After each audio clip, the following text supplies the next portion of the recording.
वर्धमान गुरुवर की प्रेरणा शांति सागर गाथा। इस गाथा में सत्य अहिंसा धर्म का सार समाता। संस्मरण जिसका सुन मन है विस्मय से भर जाता, वो है गुरुवर शांति सागर जी की शांति गाथा। शांति गाथा, शांति गाथा। शांति गाथा। शांति गाथा के पुण्यार्जक हैं Kataria insurance brokers private limited, Ahmedabad, Gujarat. For motor and health insurance contact us now on our toll free number 180027098080। जय जिनेंद्र गुरुजी। जय जिनेंद्र बच्चों, जय जिनेंद्र। क्या हुआ, आपस में लड़ रहे थे क्या? नहीं नहीं गुरुजी, ये हमसे पूछ रहे थे कि मुनि बनने के बाद शांति सागर जी महाराज का पहला चातुर्मास कहाँ हुआ था। मैं बताता हूँ। मुनि बनने के बाद उनका पहला चातुर्मास कोगनोली में हुआ था। एक विशेष बात और, जब उनके मन में ध्यान साधना के लिए और भी तीव्र उत्कंठा होने लगी तो वो वहीं गांव के बाहर आधा मील दूर एकांत स्थान पर जाकर एक गुफा में ध्यान साधना करने चले गए। गुफा में? हाँ, गुफा में। फिर जानते हो बच्चों क्या हुआ? क्या हुआ गुरुजी?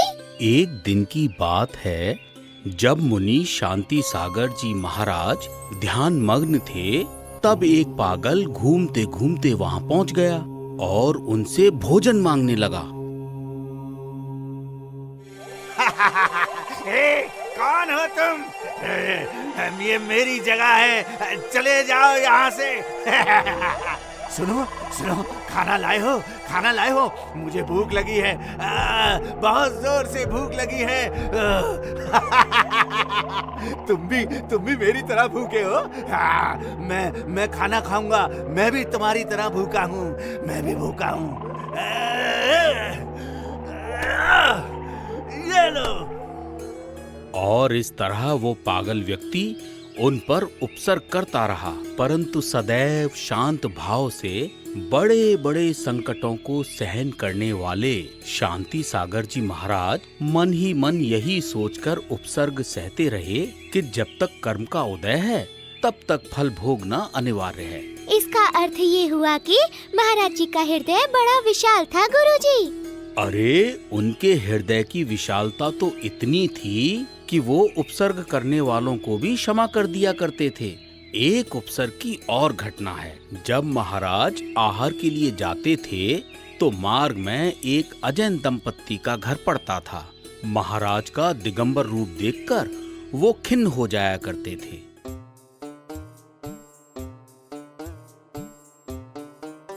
अरे देखो, वो साधु फिर नग्न अवस्था में हमारे घर के सामने से निकल रहा है। अरे तो आप उनसे मना कर दीजिए ना कि यहाँ से न निकला करे, कोई और मार्ग चुन ले। लगता है मेरे यहाँ से निकलने पर इन लोगों को कष्ट होता है। मैं किसी को कष्ट नहीं दे सकता, अतः मैं अपना मार्ग बदल लूंगा। और इस तरह महाराज श्री ने वहाँ से जाना बंद कर दिया। परंतु महाराज जी की इस सहजता और विशाल हृदय को देखकर कुछ दिन बाद वही दंपत्ति उनसे क्षमा मांगने आए। महाराज जी, आपके चरणों में हमारा नमोस्तु, नमोस्तु, नमोस्तु। आशीर्वाद, आशीर्वाद। महाराज जी, हम आपसे क्षमा चाहते हैं कि हमारे मन में आपके प्रति अशोभनीय विचार आए। हम आपसे निवेदन करते हैं, आप हमें क्षमा कर दीजिए। अरे क्षमा कैसी? हमारे मन में आपके प्रति कोई कषाय भाव ही नहीं, इसलिए आप भी अपने अंदर अपराध बोध न लाएं।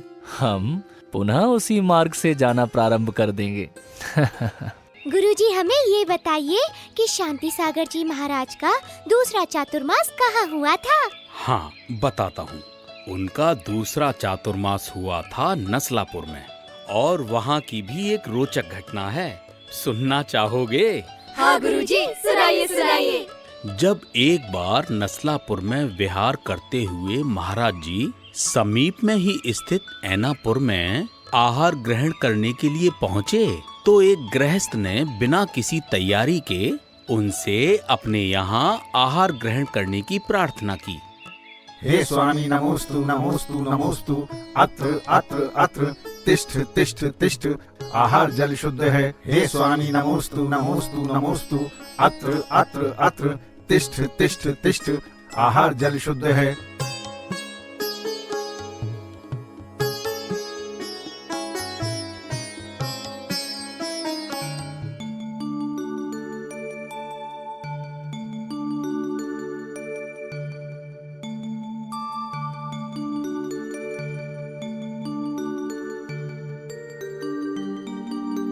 अरे ये मुझसे कैसा पाप हो गया। हमारे घर में तो मुनि महाराज के लिए आहार बना ही नहीं है और मैंने अन्न जल शुद्ध है भोजन के लिए पधारने के लिए कह दिया। तो आप इस विषय में महाराज जी को बता दीजिए ना। अरे भगवान, मैंने अगर ये महाराज जी को बता दिया तो महाराज जी यहाँ से चले जाएंगे, लोगों में मेरी निंदा भी होगी। इसलिए उसने ऐसा किया कि पड़ोस में एक जैन श्रावक के घर जहाँ सामग्री तैयार थी, महाराज जी के लिए वहीं से आहार ले आया और महाराज जी को आहार करा दिया। परंतु आहार पूर्ण होने के पश्चात जब महाराज जी को ज्ञात हुआ कि वो दूसरे के घर से लाया गया आहार था, तो उनके चित्त में अनेक विचार उत्पन्न होने लगे। आहार में दोष का कारण मेरे कर्मों का उदय है, अन्यथा सदोष आहार क्यों मिलता? सदोष आहार को छोड़ देना मेरा कर्तव्य था, किंतु ज्ञान न होने से मैं ऐसा ना कर सका। इसमें भी मेरी ही अज्ञानता का दोष है। मुझे इस दोष का प्रायश्चित करना होगा। और इस तरह विविध दृष्टियों का विचार कर उन्होंने उस दिन दोपहर की सूर्य की प्रचंड किरणों से तपती हुई शिला पर बैठकर ध्यान करना प्रारंभ कर दिया। ये तो उन्होंने बहुत कठिन प्रायश्चित किया ना गुरुजी। यही नहीं, उन्होंने इस कठिन प्रायश्चित के साथ साथ 8 दिन के लिए दूध के अतिरिक्त सब प्रकार का आहार भी छोड़ दिया था।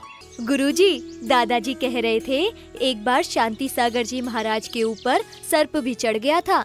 ये सच बात है? हाँ, ये सत्य घटना है। उनके मुनि बनने के बाद जब उनका चौथा चातुर्मास बेलगांव जिले में गोकाक के पास कोन्नूर में हुआ, तो महाराज जी भीड़ से दूर एकांत में ध्यान करने के उद्देश्य से पास की एक पहाड़ी पर स्थित अपरिचित गुफा में जाकर सामायिक करने लगे। गुरु भक्त भी उनको ढूंढते हुए उस गुफा के समीप आ गए और वहीं पर ये घटना घटी। अरे अरे देखो, सर्प महाराज जी की ओर जा रहा है। अरे अरे देखो, सर्प महाराज जी की ओर जा रहा है। सर्प महाराज जी की ओर जा रहा है। नमोस्तु गुरुदेव, नमोस्तु नमोस्तु। अरे ये तुमने क्या किया?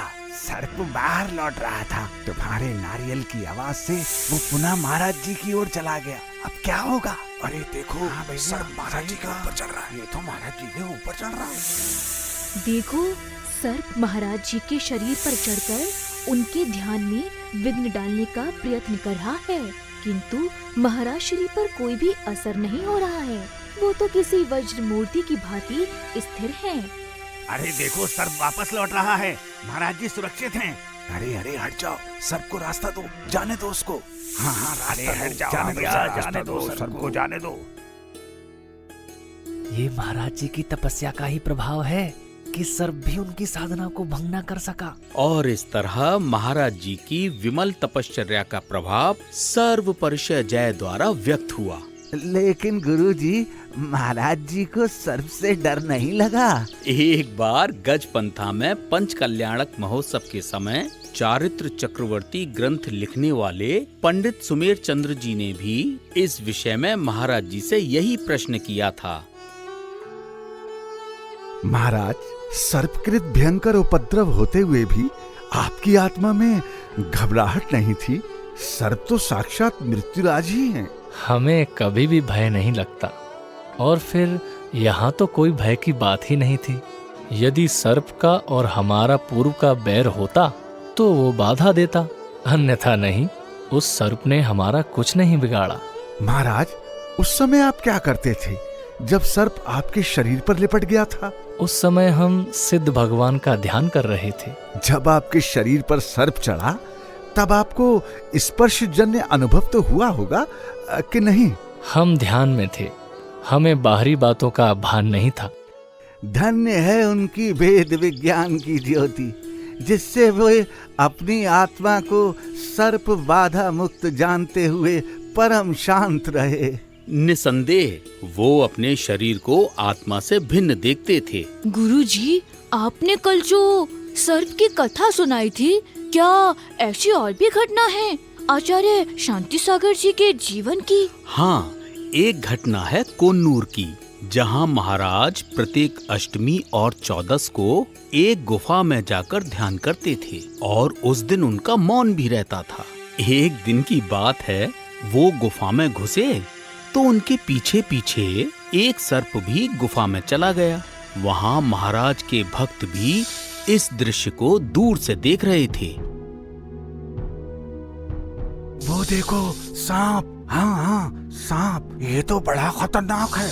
अरे ये कोई साधारण सांप नहीं, उड़ने वाला सांप है। अरे देखो, वो सर्प हमें देखकर महाराज जी की जंघाओं में जाकर छिप गया है। अब क्या होगा, कहीं ये सर्प महाराज जी को काट न ले। वो सांप महाराज जी के भक्तों की उपस्थिति में कुछ नहीं करता था, परंतु जैसे ही लोग चले जाते थे तो वो सर्प भी इधर उधर फिरकर उपद्रव करता रहता था। तो क्या महाराज जी को सर्प से बिल्कुल डर नहीं लगता था? बिल्कुल डर नहीं लगता था। विपत्ति के समय कभी महाराज जी में घबराहट ही नहीं देखी।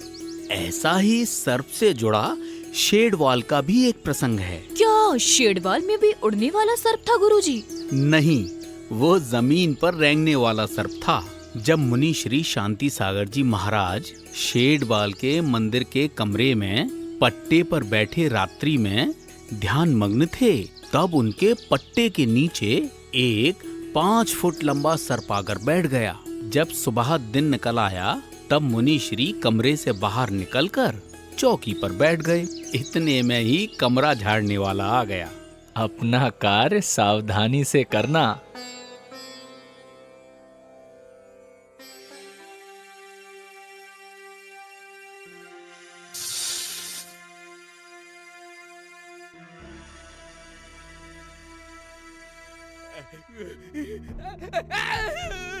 सांप, सांप!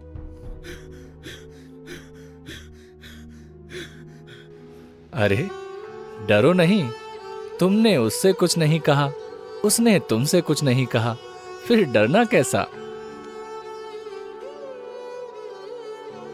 क्या हुआ, क्या सोच रहे हो? सोच रहा हूँ आप रात भर समता सर्वभूतेषु, मेरा किसी के भी साथ बैर भाव नहीं है। गुरुजी, इसका मतलब है कि शांति सागर जी महाराज पर सर्प ने कई बार उपसर्ग किए। हाँ, मैं तुमको उन पर सर्प द्वारा किए गए उपसर्ग की एक कहानी और सुनाता हूँ। एक बार की बात है, जब मुनि श्री शांति सागर जी महाराज किसी जंगल की गुफा में ध्यान कर रहे थे, तब 7-8 हाथ लंबा और मोटा सांप गुफा में अंदर आ गया। देखो देखो, महाराज जी के सामने सर्प अपना फन फैलाकर कैसे खड़ा हुआ है। उसके नेत्र तो देखो, लाल रंग के। ऐसा लग रहा है जैसे उसके मुख से अग्नि के कण बरस रहे हों। अरे देखो, ये तो महाराज जी की ओर एकटक देखे जा रहा है, लेकिन महाराज जी को ऐसी भयावह स्थिति में भी घबराहट नहीं हो रही। और फिर थोड़ी देर के बाद ही शांति सागर जी महाराज को सौम्य, धैर्य की मूर्ति और शांति का सिंधु जानकर सर्पराज अपना फन नीचा करके महामुनि के चरणों को प्रणाम करता हुआ धीरे धीरे गुफा के बाहर जाकर न जाने कहाँ चला गया। ये तो बहुत ही आश्चर्य की बात है गुरुजी, कि सर्प अपने आप ही वहाँ से चला गया। चतुर्वेद संघ क्या होता है गुरुजी? बच्चों, जिस संघ में चारों प्रकार के साधक जैसे मुनि, आर्यका, श्रावक, श्राविका होते हैं, उसे चतुर्विद संघ कहते हैं और इन सभी के गुरु को आचार्य कहते हैं। पर गुरुजी, आचार्य शांति सागर जी को तो प्रथमाचार्य कहते थे। उनको प्रथमाचार्य इसलिए कहते हैं क्योंकि 20वीं सदी में वो ही प्रथमाचार्य बने थे। वो प्रथमाचार्य कैसे बने, वो तो बताइए ना गुरुजी। बहुत सुंदर प्रश्न किया तुमने। उनको प्रथमाचार्य की उपाधि कैसे मिली, बताता हूँ। सन 1924 के अश्विन शुक्ला 11 की बात है। जब शांति सागर जी महाराज लगभग 54 वर्ष के होंगे तब वो महाराष्ट्र के गांव समडोली में विराजमान थे। तभी उन्होंने 2 मुनि दीक्षा व 1 एलक दीक्षा और 1 आर्य का दीक्षा दी थी। शांति गुरुवर दे रहे दीक्षा, पल है कितना महान। शांति गुरुवर दे रहे दीक्षा, पल है कितना महान। गुरुवर के गूंजे जयकार, हर्षित सकल जहां।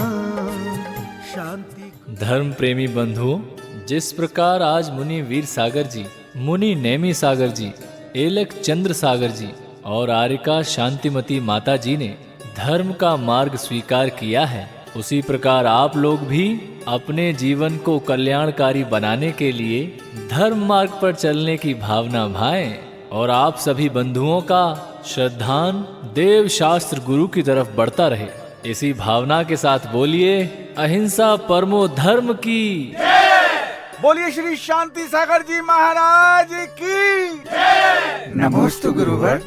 आशीर्वाद आशीर्वाद। महाराज श्री, आज आपने हम सभी को दीक्षा देकर हमारे आने वाले भवों का कल्याण कर दिया। गुरुवर, आप तो पंचविधि आचार का पालन करते आ रहे हैं। हमारे पंचविधि आचार का पालन भी तो आप ही कराएंगे गुरुवर। हमने तो अब आपको ही अपना आचार्य स्वीकार कर लिया है। हाँ गुरुवर, आज आपका चतुर्विध संघ भी तो पूर्ण हुआ है, तो फिर आज से हमारे भी आचार्य आप ही हैं। हाँ गुरुवर, हम सभी का आपसे यही आग्रह है कि आप आचार्य पद ग्रहण कर हम सभी पर उपकार कीजिए। हाँ हाँ गुरुजी, आज से आप ही हमारे आचार्य हैं। तो इस प्रकार वो 20वीं सदी के प्रथमाचार्य कहलाए। फिर प्रथमाचार्य बनने के बाद क्या हुआ गुरुजी?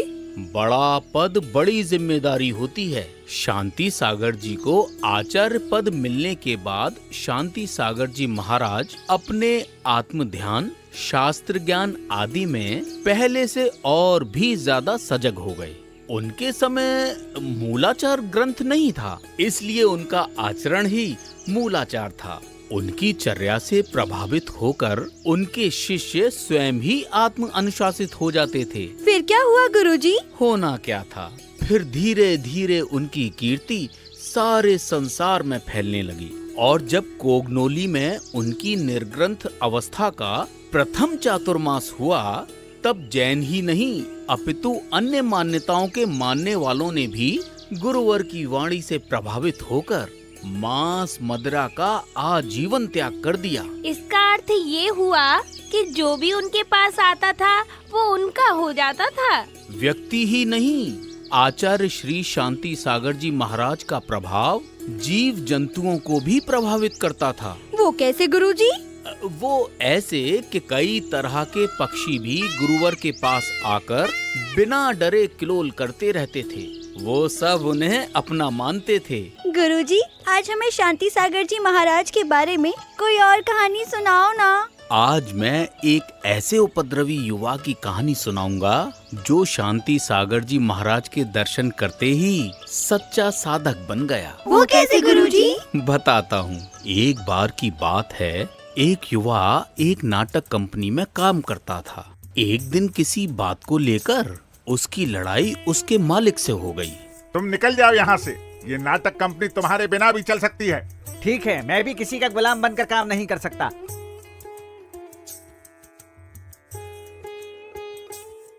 नौकरी तो चली गई, अब मैं क्या करूंगा? अपना जीवन यापन कैसे करूंगा? ये ठीक है, मैं भी इन लोगों की तरह साधु के वेश में भिक्षा मांगकर जीवन बिता लूंगा। और इसके बाद वो युवा कई दिनों तक जटा विभूतिधारी साधु बनकर इधर उधर भ्रमण करता रहा। और एक दिन जब वो शोलापुर पहुंचा तब उसके मन में एक उपद्रवी द्वंद पैदा हो गया। ये दोहरा जीवन जीने से तो अच्छा है मैं समाज पर सीधा हक जमा कर अपना हिस्सा छीन लूं।